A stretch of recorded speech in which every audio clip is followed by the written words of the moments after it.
So in terms of costume, they only use the gun and dog tag for props, but this represents that the man is an army person, which gives an insight into the character.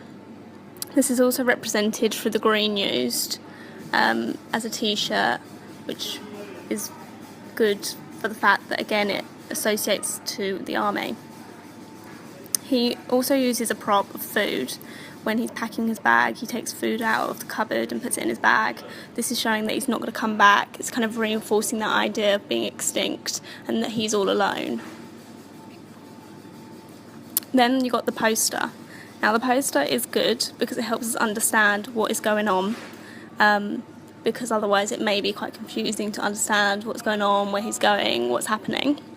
But the bad point is that unfortunately the poster just comes across as quite unprofessional, because it just looks a bit like anyone could have done it, and it would have been better had they used like some sort of brochure or something to make it look a little bit more professional. They also use blood on the face. This suggests to us some sort of violence, that he doesn't actually have this at the start, so it suggests that something's maybe happened, maybe he's hit his head, but we're not too sure. We've also got the red telephone box, which is used as a prop at the end with the phone ringing. Now the box is red, which also we can associate with danger. In terms of sound, there is the soundtrack playing throughout, which kind of fits with the theme, because it's not like a horror, it's not slow music like a horror or scary, it's like a piano piece that they use, and it's kind of used through all the cuts, so it's the sound bridge.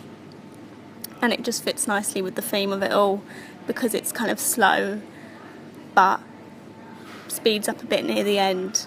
We've also got the sound of the phone ringing, which is a thriller convention, because lots of times you'll see that, often more in horrors, but genuinely in lots of thrillers.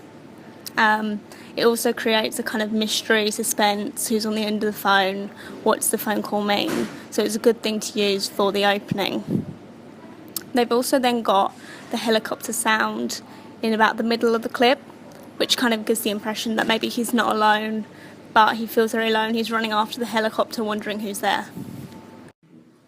In terms of cinematography, they use a variety of different shots and lots of shots, which is really good because we want to see that. We want to see all the different types. So they use high-angle shots, like the CCTV shot at the beginning, which kind of gives this idea that he's being watched, and he looks at this. It's like a direct address he makes.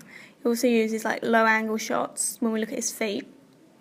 There's like lots of mid shots, long shots all the time used throughout, as well as like point of view shots, which are good because they've given us his perspective and making a connection between the audience and him.